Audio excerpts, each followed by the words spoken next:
ایک بندہ تھا نا بڑا لینڈ لارڈ، زمینیں سی اس کی، فصل پک گئی، اس نے عورتوں سے کہا کہ اس پھل کو توڑو، عورتیں پھل توڑ رہی ہیں، خود اپنے گھر سے نظارہ کر رہا ہے۔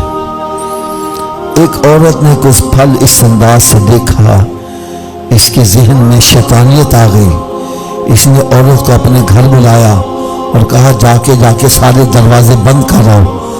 وہ گئی، سارے دروازے بند کر کے آ گئی۔ پھر اس نے پوچھا سارے دروازے بند کر آئی ہو؟ کہنے لگی ہاں سارے بند کر رہی ہوں، لیکن ایک دروازہ کھلا رہ گیا ہے۔ کہنے لگا جا جلدی سے اس کو بھی بند کر کے آ۔ وہ کہنے لگی وہ مجھ سے بند ہونے والا نہیں ہے۔ کہنے لگا وہ کون سا دروازہ ہے جو تجھ سے بند نہیں ہوتا؟ کہنے لگی وہ اللہ کے دیکھنے کا دروازہ ہے جو مجھ سے بند نہیں ہوتا۔ بس اتنا سنا چیخ ماری، بے ہوش ہو گیا۔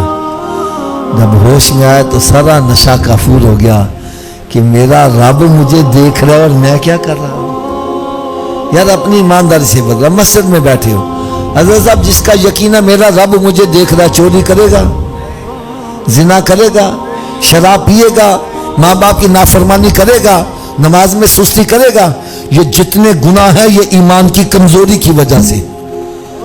یہ ایمان کی پختگی کیسے ملتی ہے یہ بھی بتلا دیں۔ آپ نے ایک نام سنا تھا میاں شئیر محمد صاحب رحمت اللہ، شرق پشری والی سرکار۔ آپ کے قریبی گاؤں میں نا چور آئے چوری کرنے، انہوں نے سن لگائی، ساری رات لگے رہے، پیسے ہاتھ نہیں آئے۔ صبح ہو گئی، اب مشورہ کرنے روٹی کتوں کھائیے؟ ایک بیچ میں بولا کہتا میاں صاحب کا لنگر چلتا، چلو تو کھائیے۔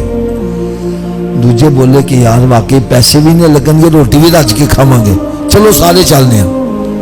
وہ جو سارے ہی میاں صاحب کے وہاں پر حاضر ہو گئے۔ اتفاق کی بات ہے اس دن میاں صاحب لنگر خود تقسیم کر رہے تھے، لینے والوں کا رش لگا ہوا تھا، یوں سمجھو جیسے یہ دروازہ ہے نا کمرہ، لینے والوں کا رش لگا ہوا ہے۔ جیسے یہ چور اندر داخل ہوئے، میاں صاحب نے فرمایا بیلیو اور ذرا پیچھے پیچھے ہٹ جاؤ، اے بچارے رات دے تھکے آئے نے، انہوں نے پہلے روٹی کھوا دی۔ اے رات دے تھکے آئے نے، انہوں بس ان کا اندر ہل گیا۔ ہم تو رات کی تاریکی میں چوری کر رہے تھے، ہمیں کوئی نہیں دیکھ رہا تھا، لیکن میاں صاحب یہیں بیٹھے دیکھ رہے تھے۔ اگر میاں صاحب کے دیکھنے کا یہ عالم ہے تو ان کا جو خالق ہے اس کے دیکھنے کا عالم کیا ہو۔ روٹی رج کے کھائی تو دل میں خیال آیا چلو آج رات یہاں سو جاتے ہیں، صبح اٹھ کے چلے جائیں گے۔ سو گئے۔ میاں صاحب تہجد میں آ گئے، آ کے ان کو اٹھایا، بیلیو اٹھو اٹھو، بیلیو اٹھو۔ ایک دم اٹھ کے بیٹھ گئے۔ میاں صاحب کیا بات ہے؟ فرمایا بیلیو تساں بھی چور ہو تو میں بھی چور ہوں، چلو آج رل کے سن لائیے، رل کے سن لائیے۔ وہ لگے معافیا مانگنے، حضرت جی غلطی ہو گئی، آئندہ ایسا نہیں کریں گے۔ اور فرمایا نہیں ہے میرا لنگر تھوڑی جڑا چل رہا ہے، میں تھوڑی چل رہا ہے۔ اچھا ان کو تھوڑا سا یقین ہوا یار واقعی میاں صاحب کی اتنی لنگر لوگ کھا کے جا رہے، میاں صاحب ہی تو کچھ کرتے ہی ہوں گے نا۔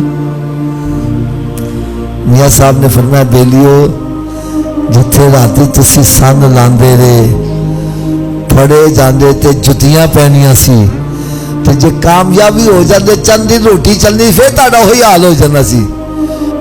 فرمایا جتھے تسی راتی سن لاندے رہے، پھڑے جاندے تے جتیاں پہنیاں سی، کامیاب ہو جاندے تے چند دن روٹی پانی چلنا سی، پھر تہاڈا وہی حال ہو جانا سی۔ آؤ اج تانوں میں کہار ہی کیسا دساں، سن لاندے پھڑے جاؤ تے عزت دی نظر نہ لکھے جاؤ، تے جے کامیاب جو ہو جاؤ پاویں سوئی دے نکے دے برابر، تے تہاڈیاں نسلاں پلدیاں رہن، دولت ختم نہیں جو ہوئے گی۔